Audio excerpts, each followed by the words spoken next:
Por Shqipëria mund të themi që është e rrezikuar duke marrë parasysh se baza e Mekut gjendet në Shqipëri dhe duke marrë parasysh aftësinë ushtarake që ka Irani, ku ka raketa të cilat shkojnë deri në 2500 kilometra, kështu që kampi Manzës mund të jetë ndoshta një nga objektivat, edhe pse nuk e besoj duke marrë parasysh se Irani po synon të sulmoj aleatët më kyç dhe më të rëndësishëm të Shtetet të Bashkuara në lindjen e mesme, pra fuqitë kryesore naftëmbajtëse dhe naftëprodhuese të lindjes së mesme, dhe në këtë mënyrë synon të destabilizojë tregun energjetik global dhe ta vendos me shpatulla pas muri Shtetet e Bashkuara të Amerikës. Nuk e kuptova, ose më saktë nuk e dëgjova mirë, po për siguri po a bëj pyetjen. Ndoshta thatë pak më lart që raketat e Iranit ka rrezë veprimi që mund të vinë deri në Tiranë? Po, është e vërtet, sipas disa të dhënave nga sajte dhe nga institutet të ndryshme që merren me hulumtimin e fuqisë ushtarake iraniane, Irani disponon raketa me rrezë deri në 2500 kilometra dhe ato parashikohet që mund të arrijnë deri në Shqipëri, pra në kampin e Manzës. Por që besoj që është diçka që iranianët nuk do ta marrin parasysh duke marrë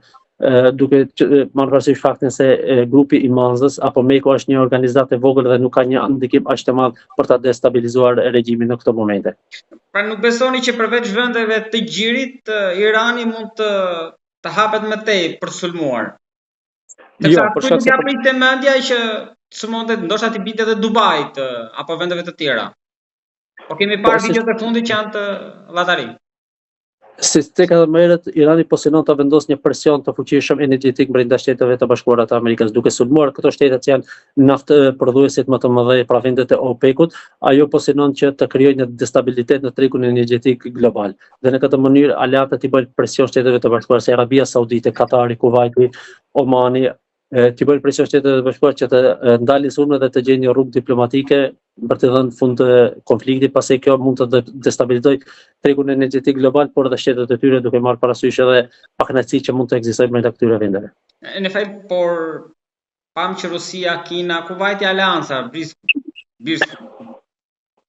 BRICS-i duke se mori fund shumë shpejt dhe si ndoshta miratët Venezuelës nuk e mbrojti nga helikopteri. Po këtë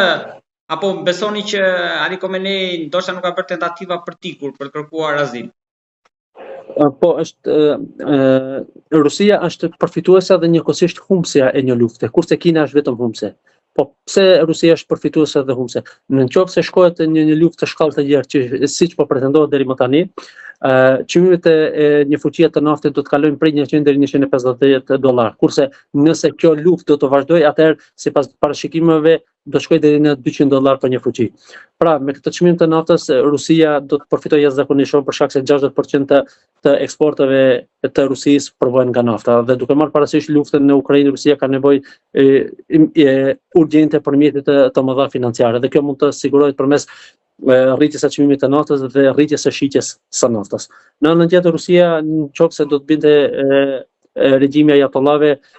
Rusia do të humbte aleatin e vetëm në lindjen e mesme, për shkak se më herët ishte pozicionuar në Siri, por pas rënies së Bashar al-Assadit dhe largimit nga porti Laktakijës, baza e vetme apo mundësia e vetme për të ndërhyrë në lindjen e mesme ishte përmes Iranit. Kurse në anën tjetër humbja më e madhe këtu do të jetë Kina, duke marrë parasysh faktin se Kina është vlerësi kryesor i naftës iraniane, dhe 90% naftës iraniane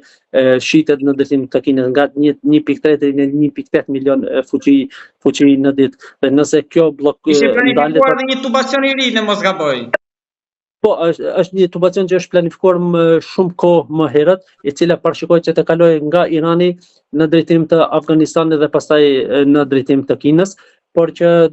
është edhe interesant fakti se kemi edhe një luftë mes Pakistanit dhe Afganistanit, pra të gjithë shtetet të cilat janë jetike për sigurinë kombëtare të Kinës apo jetike për projektin një brez një rrugë janë në konflikt, ku Irani është pjesë shumë e rëndësishme për shkak të pozitës së saj gjeopolitike në qendrat e Eurazisë. Post kësaj, në anën tjetër, Kina synonte që përmes Iranit të krijojë një alternativë për fuqinë amerikane brenda rajonit, dhe nëse regjimi ajatollahëve bie, atëherë Kina apo Pekini, strategjia e Pekinit për të balancuar fuqinë amerikane në lindjen e mesme do të dështojë të Shtetet e Bashkuara do të fitojnë për shkak se në këtë mënyrë regjimi i Ayatollahëve do të bjerë dhe do të bjerë Reza Pahlavi apo monarkia Pahlavi e cila është aleate e Izraelit dhe Shteteve të Bashkuara të Amerikës. Pra pasi preu njëri krah në Venezuelë edhe për naftën, tani është Irani pra kryesori edhe këtu. Pra po synimi ndoshta për të mos thënë parësor, po dytësor, ose ai që nuk duket është për të goditur ekonominë e Kinës, që Shtetet Bashkuara të Amerikës duket po arrin. Është nëse e shohim me gjithë lëvizjet e fundit që ka bërë presidenti Trump apo një strategjinë kombëtare të vitit 2025 që u nënshkrua nga presidenti Trump apo nëse mund ta quajmë doktrinë Trump, një nga pikat kryesore ishte ruajtja e dominimit energjetik. Pra Shtetet e Bashkuara duhet të ruajnë dominimin energjetik dhe në këtë mënyrë, duke parë lëvizjet e fundit gjeopolitike që ka bërë presidenti Trump, duke sikur ai po rrethon strategjikisht në aspektin energjetik Kinën. Pra Kina nëse nuk ka burime energjetike, industria e saj do të kapitulojë dhe në këtë mënyrë ajo do të dobësohet si fuqi ekonomike apo si një rival i kryesor i Shteteve të Bashkuara të Amerikës në ekonomi por edhe në influencën globale. Po përsa i përket Turqisë tani se fillimisht një sulm të parë Turqia nëpërmjet edhe negociatorit Hakan Fidan e parandaloi që ofroi dialogun përballë luftës. Ndoshta nga frika dhe asaj që ju thatë pak më lart që nëse ka tentativa që Izraeli arrin qëllimin që të hedh hapat e parë për krijimin e shtetit kurd, që ndoshta mund të rrezikonte edhe Turqinë. Tani çfarë ndodh? Mundet të hapet më tej kutia e Pandorës edhe nga Turqia?